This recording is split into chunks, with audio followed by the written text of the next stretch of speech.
For several years, I've handled lots of interviews na ng mga Filipino interns. And based on this experience, I will share to you my thoughts kung ano-ano ba yung criteria or bagay na tinitingnan namin during the interview. Knowing that every company, iba-iba ang hinahanap na tao, we will break down the areas kung saan tayo pwedeng nadali. Alam nyo ba na tinitingnan na namin kayo on how you enter the room. Depende ito sa company ha. But in our case, since Genki na mga tao ang hinahanap namin, we are looking for someone that is friendly and bubbly. Kaya, greeting with a loud voice and a smile is very important. Paano po yung iba, Miss Rave? Yung iba naman, need mong i-project na seryoso ka at prepared ka sa interview. Pasok mo pa lang, make sure na naka-eye to eye mo na yun. Sireshmas! Lakad-lakad. Then, hintay. Dozo te iwaretara, arigatou gozaimasu. Then, bow. Then, upo. Note guys ha, huwag kayong umupo pag hindi pa kayo pinakapaupo. Okay? So, that's a no-no ha. So, kailangan andun ka lang, naka-steady. Tapos, pag sinabing, dozo, arigatou gozaimasu. Please be conscious on how you stand, how you walk, and how you sit. And especially, and how you look at them during the interview. Kasi sometimes, ito ang magiging basis namin sa pagbasa sa inyo. So, pwede namin malabel kayo as petiks, hambog, or hindi trustworthy. Of course, there's a possibility na mali yung assumptions nila, namin. But then, we cannot deny the fact na, for example, ikaw yung nag-i-interview, then, ganyan na ganyan, nakaslouch, nakaganon yung, exaggeration na to ha, nakaganyan yung ini-interview mo. Ano ang maiisip mo dyan? Okay ba yan siya na bata? Diba hindi? It's an interview. And that's the reality. Now, if I were you, before pala ang interview, mag-practice ka na ng iyong posture. So, how to practice your posture? So, make sure naka-breast out. So, breast out ha. Then, ang ideal na pag-upo is dun ka nakaupo sa medyo edge.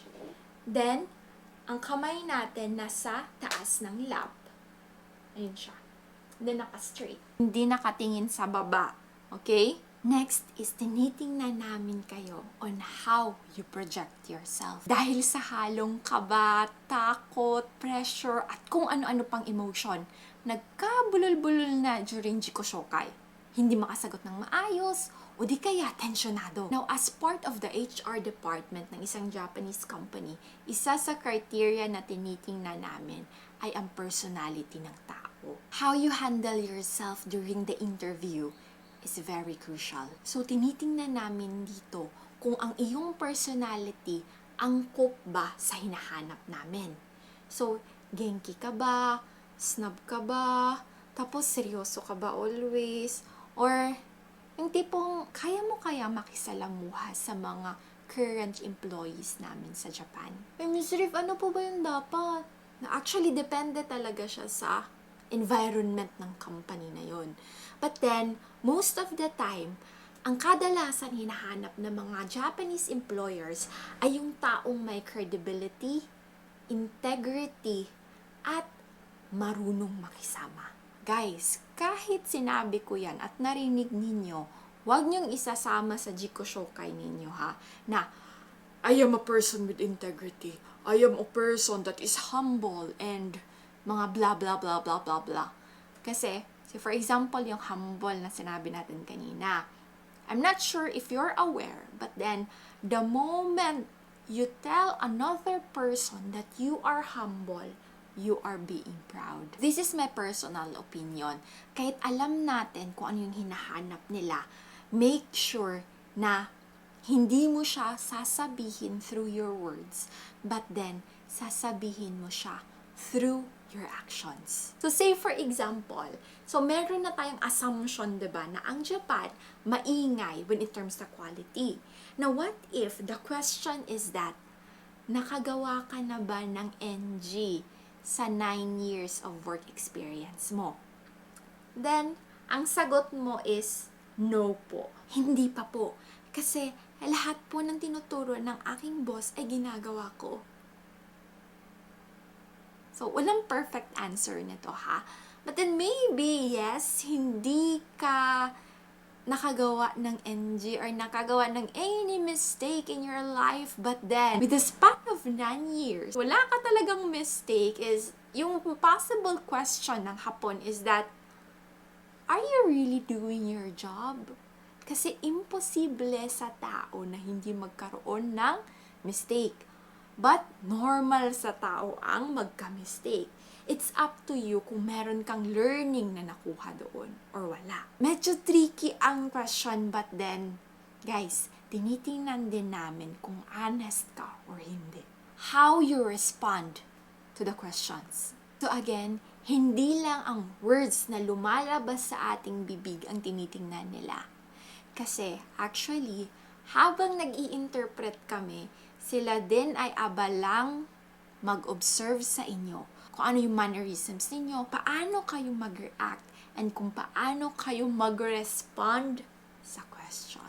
Wag na wag kayong mag-copy-paste ng sagot, okay? Kadalasan kasi, yung mga questions, same lang yan siya. So, para makatipid ng time, sabay-sabay kayong tatawagin, 4, 3, minsan 5, depende. So, ang mechanics is that, isang question, sasagot kayong 5 in order. Yung minsan, yung iba naman is titingnan nila kung pursigido ka ba talagang sumagot. So, depende kung sino yung uunang sasagot. So, may mga ganon. So, isang question. So, ano ba ang gusto mong puntahan sa Japan? Ang sagot ng number 1. Gusto ko pong pumunta ng Tokyo at kumain ng ramen. Number 2. Gusto ko rin pong pumunta ng Tokyo at kumain ng ramen.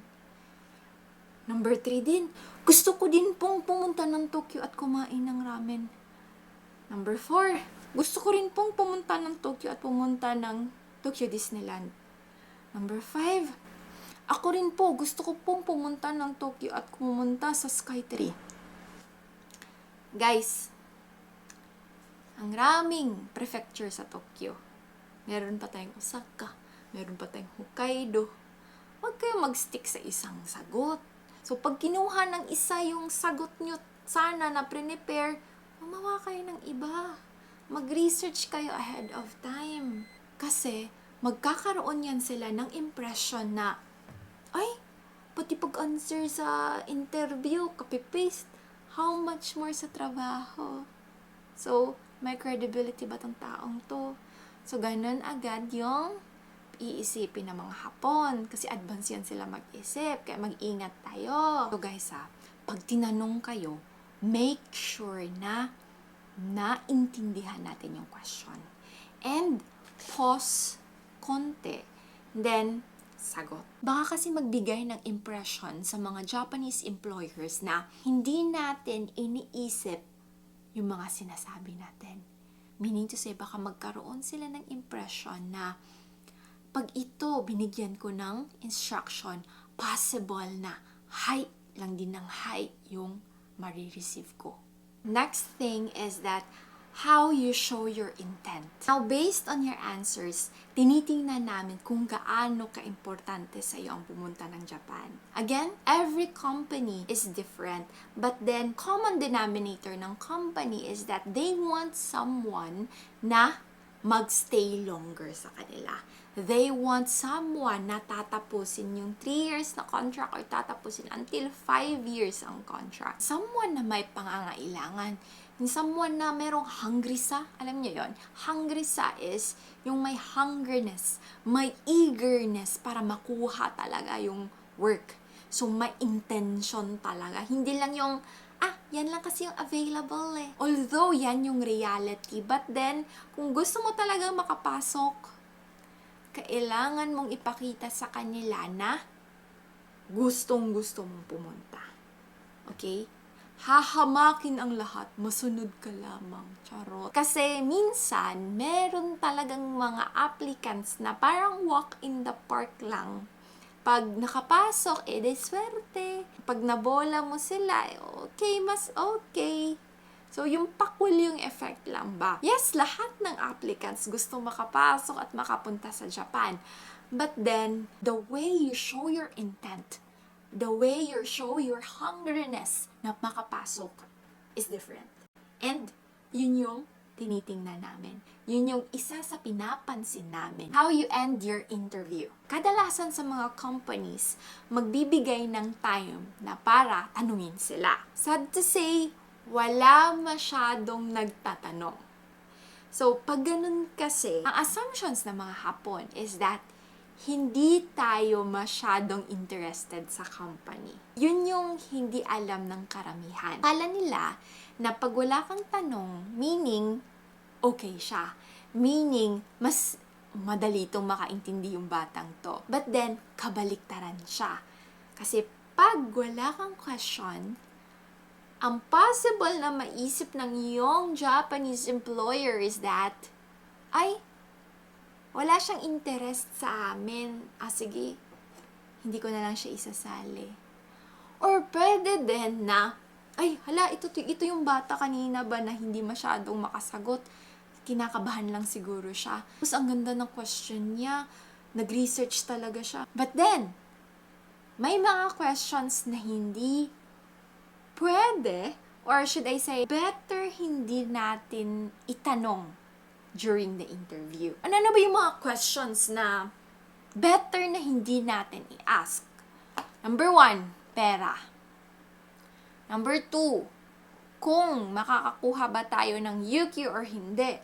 Although makakakuha kayo ng UQ or paid leave, but then, asking that during the interview, ang possible assumption is that, ay, gala lang sigurong iniisip yung batang to And another one, ito, OT, overtime. Alam natin, normal sa kanila ang mag-OT. If ang tatanong natin, may OT po ba or wala? Possible, ang impression na maibibigay natin sa kanila is that, ay, ayaw niya ng OT.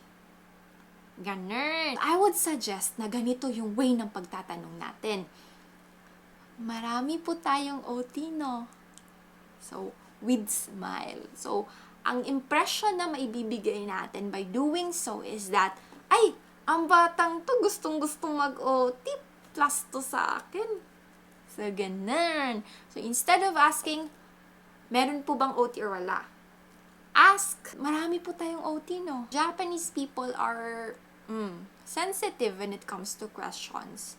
But then, it doesn't mean na hindi ka magtatanong ha. Kasi plus points pag nagtanong ka. Ang isipin mo na lang is how you deliver your question. Try nyo magpa-impress. Eto, gusto nyo magtanong ng OT, diba? So, taksang zanggyo ga arimasu ka? Tapos, with smile. Pag ganon, like, parang gusto ko pong mag-OT. Meron po, no? Yan na lang po yung kulang. Now, looking back, during your interview, saan sa mga areas na i-discuss natin tayo nagkulang? Or sa tingin mo, saan ka pwedeng mag-improve? If you have any thoughts or questions about this topic, please do not hesitate to comment down below and do not forget to like our video and subscribe to our channel. Again, this is Rabe Saradewa.